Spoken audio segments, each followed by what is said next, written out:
Hello everyone, అందరికీ నమస్కారం అండి. ఈరోజు మనం చెప్పుకోబోయే topic third class first semester 6th chapter అండి. Water the gift from nature. నీరు ప్రకృతి వరం. ఫస్ట్ అండి, మేఘం వాన చినుకు వాన. సూర్యుని నుండి విడుదలయ్యే సూర్యరశ్మి వలన భూమిపై నీరు నీటి ఆవిరిగా గాలిలోకి బాష్పీభవనం ద్వారా చేరి మేఘాలుగా మారుతాయి. ఫస్ట్ ఆఫ్ ఆల్ ఇక్కడ బాష్పీభవనం అంటే ఏంటో తెలుసుకుందామండి. ద్రవస్థితి నుండి వాయుస్థితికి మారే ప్రక్రియను బాష్పీభవనం అంటారు. ఎవాపరేషన్ అంటే ఇప్పుడు ఈ మేఘం అనేది ఎలా ఏర్పడుతుందో ఫస్ట్ తెలుసుకుందామండి. మనం సూర్యుని నుండి విడుదలయ్యే సూర్యరశ్మి వలన, అంటే సూర్యుని నుండి ఎండ వస్తుంది కండి, దాన్ని సూర్యరశ్మి అంటారు. ఆ సూర్యరశ్మి వలన భూమిపై ఉన్న నీరు, సూర్యరశ్మి నీటిపైన పడింది అనుకోండి, అప్పుడు ఆ నీరు నీటి ఆవిరిగా మారి గాలిలోకి బాష్పీభవనం ద్వారా మేఘాలుగా మారుతాయి. అంటే నీరు ద్రవస్థితిలో ఉందండి, నీటి ఆవిరి అంటే అది వాయుస్థితి. సో ద్రవస్థితి నుండి వాయుస్థితికి మారే ప్రక్రియని బాష్పీభవనం అంటారు. అలా నీటి ఆవిరిగా గాలిలోకి బాష్పీభవనం ద్వారా చేరి మేఘాలుగా ఏర్పడతాయి. అర్థమైంది కదండి.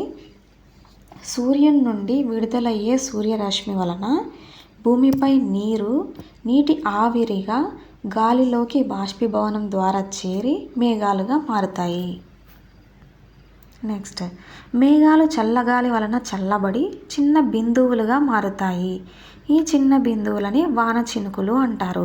ఇప్పుడు మేఘాలు, చెట్ల నుంచి చల్లగాలి వీస్తుంది కదండి, ఆ చల్లగాలి వలన మేఘాలు చల్లబడి చిన్న బిందువులుగా మారుతాయి. ఈ చిన్న బిందువులని వాన చినుకులు అంటాము. అంటే మనకు వర్షం వచ్చేది మేఘాల నుంచి కదా, ఆ మేఘాల నుంచి ఎలా పడతాయి అనేది ఇక్కడ ఎక్స్ప్లెనేషన్ అండి. దీనికి చినుకులు మేఘాల నుండి జారిపడతాయి. మొక్కలు, జంతువులు జీవించడానికి నీరు చాలా అవసరం. నీరు లేకుండా మనము జీవించలేము. సారీ అండి, ఇక్కడ ప్రింట్ పడలేదు, సో నేనే రాశాను. నెక్స్ట్, నిత్య జీవితంలో నీటిని వినియోగించు వివిధ సందర్భాలు. మనం ప్రతిరోజు నీటిని అనేక అవసరాల కోసం వాడుతూ ఉంటామండి. ఆ సందర్భాలు ఏంటో ఇప్పుడు ఎక్స్ప్లెయిన్ చేసుకుందాము. ఫస్ట్, త్రాగటానికి.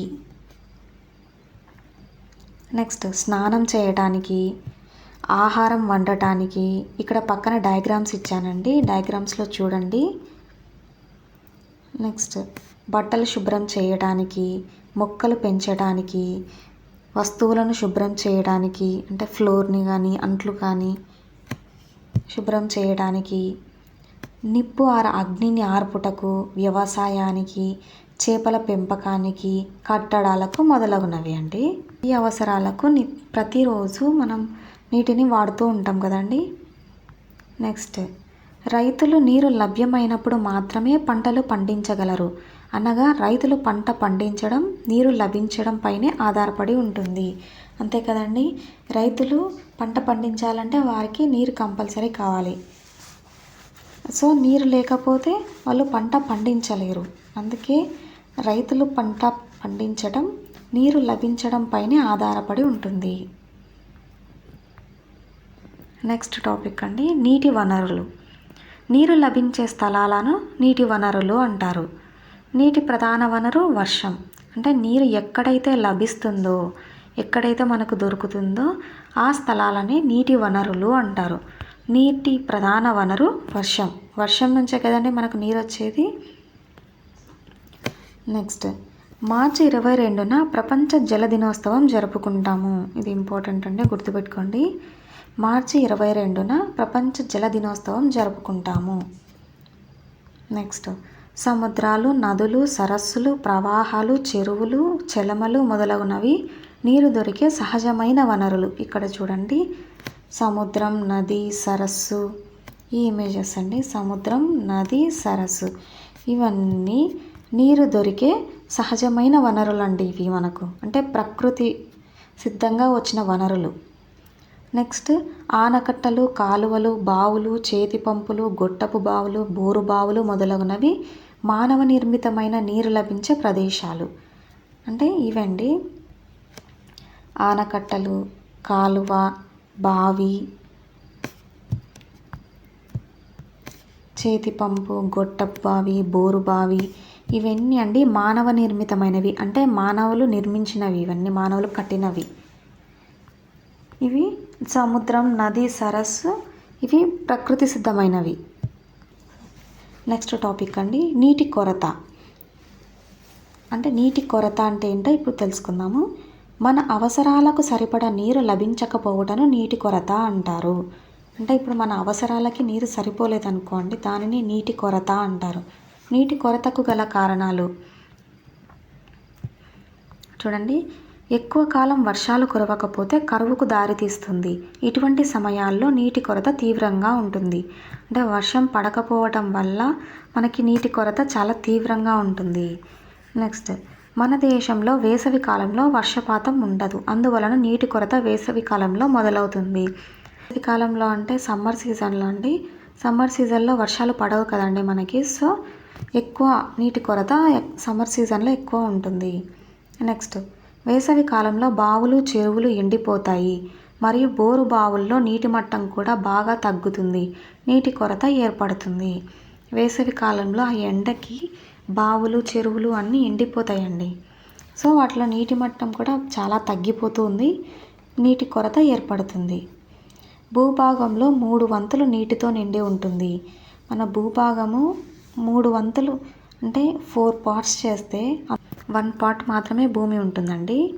ఆ భూమిపైనే జంతువులు, పక్షులు, మనుషులు, చెట్లు ఇవన్నీ ఆ ఒక భాగం భూమిపైనే ఉన్నాయండి. నెక్స్ట్ సురక్షిత నీరు. మన చుట్టూ నీరు రకరకాల వనరుల నుండి లభిస్తుంది. కానీ ఆ నీటిని మనం నేరుగా త్రాగలేము. ఆ నీరు రకరకాల చర్యల ద్వారా కలుషితమై ఉంటుంది. మానవులు చేసే వివిధ రకాల పనుల ద్వారా నీరు కలుషితమవుతుంది.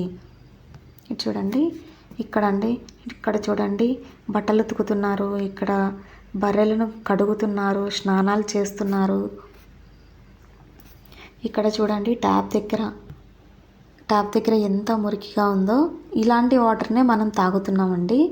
ఇలా మానవులు చేసే వివిధ రకాల పనుల ద్వారా నీరు కలుషితమవుతూ ఉంది. మనం స్వచ్ఛమైన నీటిని తాగాలి. సురక్షితం కాని నీటిని త్రాగకూడదు. ఇలాంటి నీటిని తాగకూడదండి. మనము సురక్షితం కాని నీటిని అసలు తాగకూడదు. స్వచ్ఛమైన నీటిని మాత్రమే తాగాలి. అందుకోసం ప్రభుత్వం వారు సురక్షితమైన మంచినీటి పథకం ద్వారా